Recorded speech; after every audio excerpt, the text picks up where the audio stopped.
Good morning, students. Good morning, all of you. I hope you all are well during this pandemic and you all are studying as well at your home.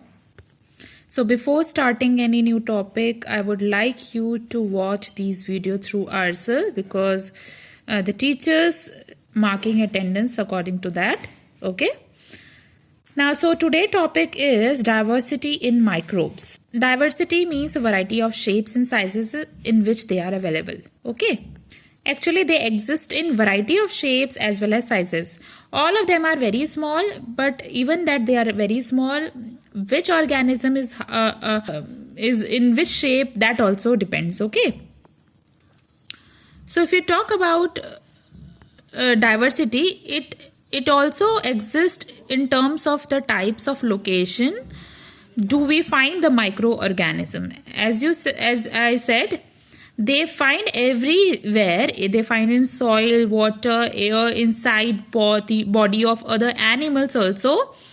So in this picture, what I'm trying to show is even inside a human intestine, you often see these microorganisms, particles. They can exist in a variety of locations. So that say that they have a huge variety of habitat. Okay, where they can be found. They also exist inside other plants, not only animals. They also exist in plants.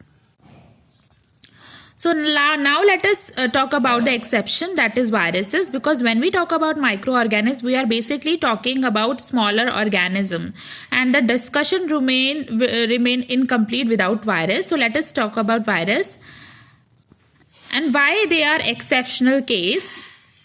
Viruses are also microscopic. That's why we are talking about them also. However, they are not considered as microorganism because microorganisms refer to something which is microscopic. That means because it refers to something which is microscopic, which is extremely small, and at the same time there should be they are living organisms.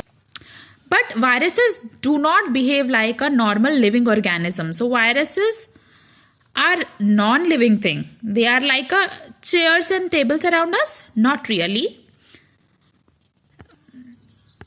Why would I include it or even like to discuss this in the topic of microbes?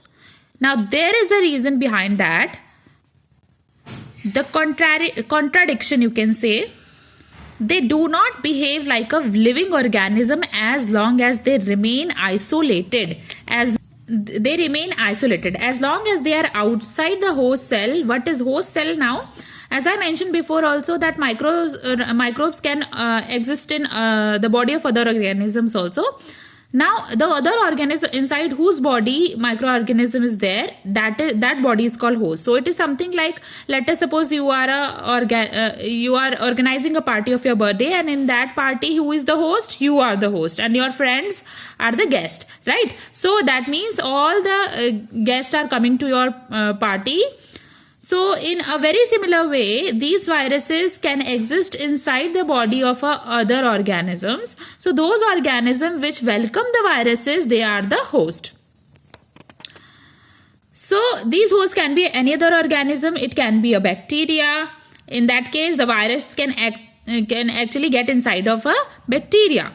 Now the contradiction is that these viruses behave like a non-living when they are outside the host cell.